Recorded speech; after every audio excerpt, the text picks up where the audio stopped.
Au cinéma, l'histoire de Charlène remplirait bien des salles. Pourtant, elle n'a rien d'une fiction, quoique tragique.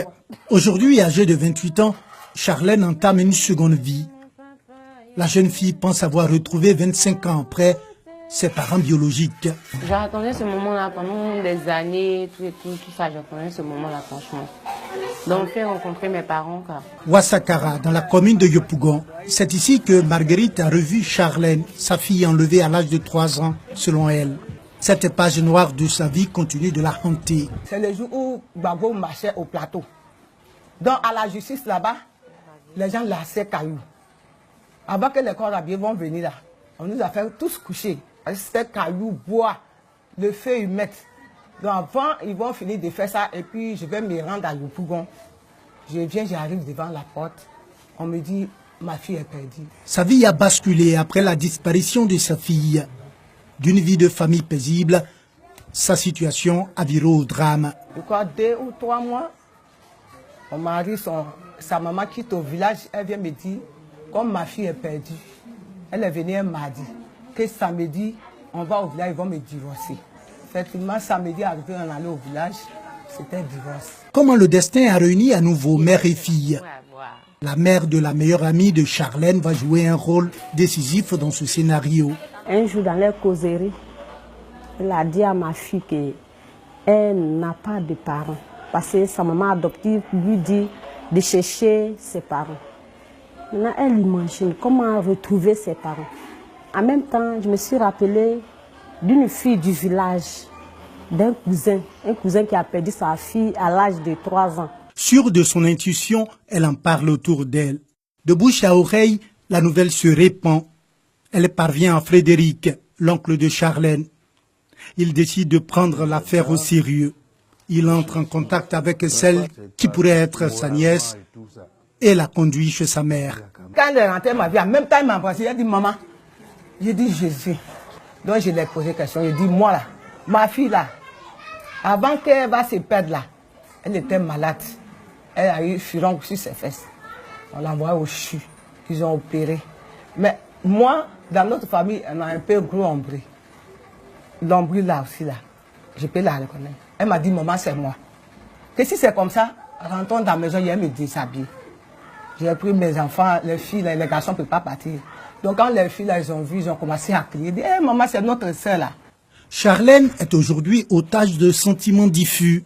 Elle passe ses journées entre joie, tristesse et amertume. Je n'ai pas eu d'affection, d'amour maternel. Ça me manquait franchement parce qu'à chaque fête des mères, j'ai personne à qui offrir des cadeaux. Mais Charlène a désormais une épaule sur laquelle pleurer, notamment celle de celui qu'elle croit être son père biologique, tout aussi sûr d'avoir retrouvé sa progéniture. Il y a des éléments qui me font dire que c'est ma fille. Puisque par le passé, on m'a fait visiter plusieurs filles qui ne sont pas les miennes. Et je suis resté. Mais je signale quelque chose, ce n'est pas parce que Dieu ne m'a pas donné d'enfants. Dieu m'a donné, au total, si elle vient s'ajouter, 10 enfants. Mais ce qui est pour toi est pour toi. Chez la famille présumée ravisseuse, l'incompréhension cède la place à l'indignation, puis à la colère. Je suis humilié. J'ai toujours dit à Marina que ta famille a l'Ogoualé. Je l'ai toujours parlé de sa maman.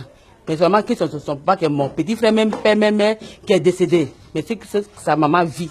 Charles Cla, le compagnon de la présumée ravisseuse, est huissier de justice. Il est formel. Les prétendus parents biologiques de Marina ou Charlène se trompent de personne. La fille dont il s'agit, Marina, a 23 ans aujourd'hui. Comprenez que 23 ans ne peut pas être la même chose que 30 ans. Or, la fille de Bombay ou Bomba dont il s'agit, elle est en 92, âgée de 3 ans. C'est-à-dire qu'elle est née tout au moins en 88 ou en début 89. C'est-à-dire que c'est une fille aujourd'hui, si elle existait, qui devait avoir 30 ans. À cet âge-là de 92, où la fille est perdue et qu'elle avait 3 ans, si elle existait en 2001, la fille aurait eu 13 ans. À 13 ans, c'est une jeune fille. Et on ne peut pas inscrire dans une école publique une fille de 13 ans au CP1. Or, Marina a été inscrite en 2001, au moment où elle n'avait que 6 ans, au CP1. L'écart d'âge prouve déjà que ce n'est pas la même personne. Pour faire la lumière sur cette affaire, le couple a lancé des recherches pour retrouver celle qu'il considère comme la mère biologique. Lorsque j'ai pris la grossesse, je suis allée au village.